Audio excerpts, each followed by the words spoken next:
Hello, everyone. I'm here today with very famous author, T.M. Kane. That's so exciting for you. This is exciting because, like I was saying before, when I was younger, I really wanted to be an author, but I had no idea how to become an author, and I didn't really know anybody who was an author. So this is great because now my younger me can finally know the process. Yeah. Yeah. So I do have some fun questions for you. Most of them are about your book, so hopefully that's not annoying. No, I'm super excited because no one asked me questions, so. Okay, this is good. Yeah. So I guess basically my first question is how long have you been writing poetry? For a super long time. Basically, this book is some of my poetry from 2016 to 2018. So I'm obviously still writing now. And before that, I've been writing probably poetry since I was at least 12. But in a spurt of me thinking I don't know what I'm doing, I got rid of everything that I've ever written before 2015. That does not exist. Oh no. But all of this does, so that's good. So I guess that kind of leads me into one of my next questions was, did you write any poetry specifically because you were writing a book, or is that just all poems that existed before? In this book, there are 2 poems that were written specifically for this book, and that is the first one and the last one, but the rest are in order from the days I wrote them. But the first one is Silence Speaks, and then the last one is Silence Spoken. So I I wanted to write them so that there was an introduction to it, and then a nice ending to it. Okay. That is so smart. Do you have any poem from that book that is your favorite, or that's really kind of connected to you? Well, they're all connected to me because I wrote them, but so literally whenever anyone's like, that's my favorite, I'm like, that's my favorite too, but they're all my favorite. But I probably the one that sticks to me the most is my poem Platonic, because that one was towards the end where it's kind of finally realizing that the most important kind of love is friendship, I guess, putting your friends and your family first over a significant other. Oh, that's so nice. Did you just kind of wake up one day and you were like, you know what, I'm gonna put all these poems into a book? Or were just people telling you? I feel like I went through this time where I was everyone was just kind of ragging on me, almost not quite, I have so many people that support me, but it was just at that point where I was I'm gonna prove all these people that don't think I'm accomplished wrong, and I'm going to do this. And so literally I think it was the day I graduated, June 2018, that I was I'm going to get this book published by my birthday, which is August 7th, and I did that. So it was officially published to Amazon on my birthday, so it was the best thing. I think we should talk about the publishing process in a second, but also I want to acknowledge the really cool artwork. Oh yeah, yes, I'm that glad is throughout your book. I was gonna bring that up if you didn't, because no, once I decided I was gonna do this, I knew that I was kind of going off the vibe of the sun in her flowers and Milk and Honey, and those ones that just have the basic artwork that you just need. So my best friend Garrison Friend, shout out to him, he is a fantastic artist. I was okay, Garrison, I need you to help me with this. So I sent all my poems over to him, and I sent him with my bare ideas. There's certain ones that I was this needs to be on this page. I've already got that envisioned. And other ones I was I want you, the artist, to feel what vibes with you. And so he did a fantastic job, and I feel really bad because I did there was a time limit, I wanted it on my birthday, so he did a fantastic job. So if anyone wants any artwork done by him, he does have a website and takes commissions. So Yep. Nice. I'll add a nice fun little link in the bottom. That's great. No, it's so good. Okay, I think those are all like my book related questions. So I wanted to see if there was anything super special about like the publishing process, because I remember when I was younger, a lot of my questions were, well, I don't know how do you get a book published? Like, do you have to send it to somebody? Do they have to read it? I don't know what's going on.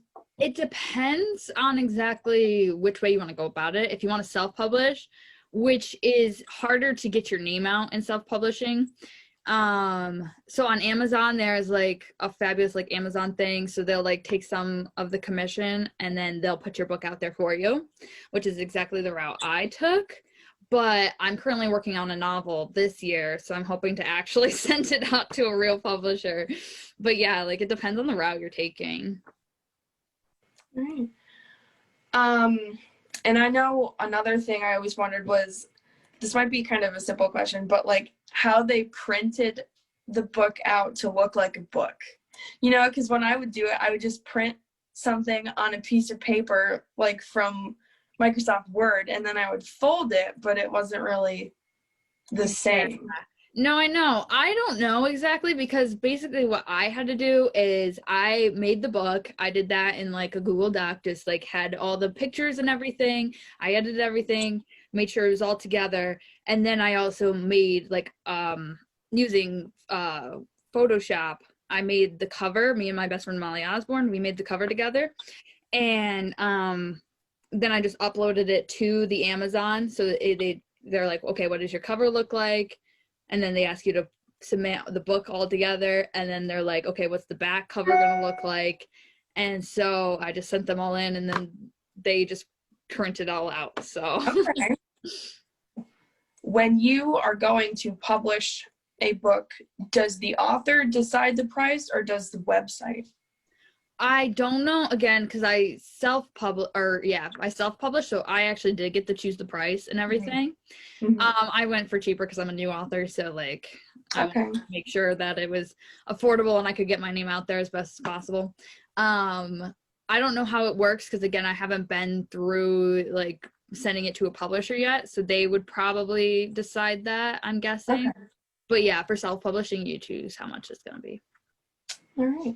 You to make your poems into a book, and you finally decided when you graduated. So did you start putting the book together when you graduated, or was it kind of together before? It was kind of already together. Like I still have it. Like I have a journal that I just like wrote all my poetry in all the time.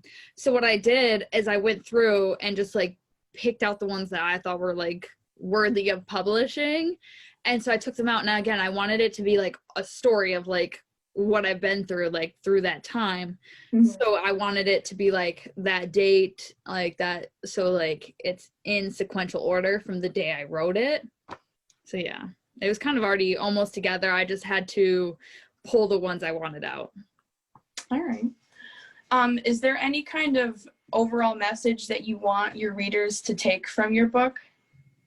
The biggest one, which is why, okay, so on the back, I have one of my poems that I published on the back, which is, I will not tape myself together with the hatred for you. I will sew the wound shut with the love for myself.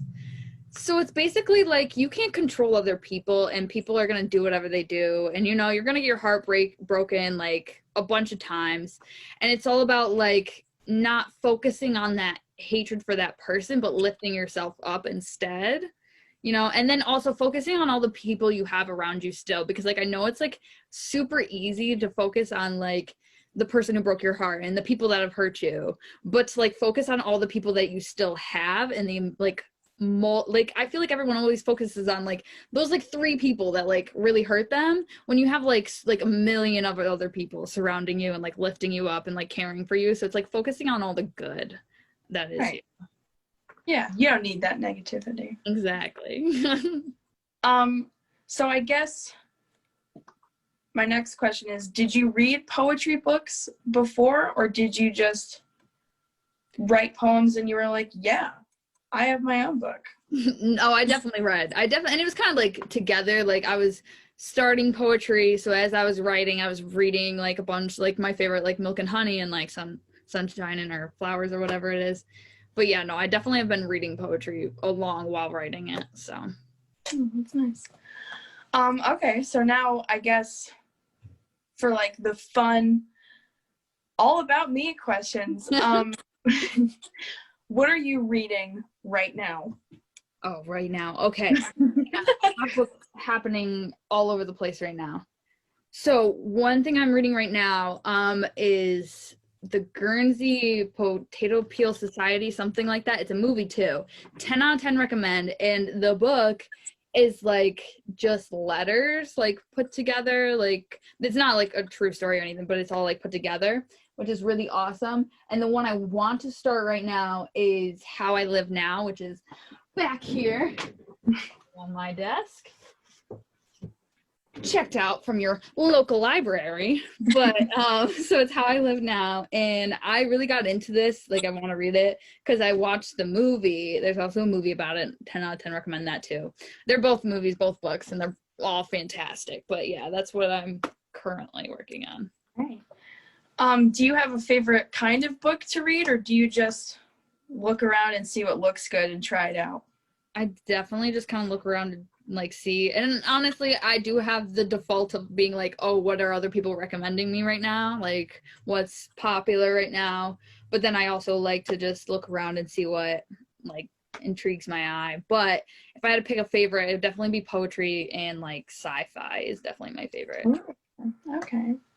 So do you have any advice for young people who are looking to become authors? 100%. So first thing is just like exploring like writing, like just, and I think the best thing to do, is most writers do, is like definitely write what's relevant to you, and what you want to read is probably something that like other people want to read. So like what's happening to you in your life is definitely like happening to someone else's. So it's very good to like have that, like, okay, like someone else is experiencing that as well. So definitely that, but also just like my favorite activity to do that like really got me into writing is like when you're in a good moment, like you're going to the movies, you're like doing those small like life activities, and it's just that like even when you're just sitting on like the couch with your family, and it's just like you're like, wow, I'm living a pretty good life, like just pause in that moment and like look around and just like read, like basically write it there. Like you need, because like the most thing about writing this I struggle with is like getting the details. Like I can give you the basic facts, like I was sitting on the couch, but you got to be like, oh, like the couch was like, you know, like a deep brown, and like you got to like get those crisp details that everyone enjoys in the story. So just taking the moment to like look around and being like, take in the details and like note them, so you're like fully experiencing it, and even write it down either in that moment or later on. Like write it out as a story, because if you write your life out, it'll be easier to like write your ideas out. Okay. All right. Well, I hope this interview answered some of those fun burning questions for any young people looking to be authors. We'll put a link to your book in this video. You should definitely buy it because it's a masterpiece and it's worth every penny.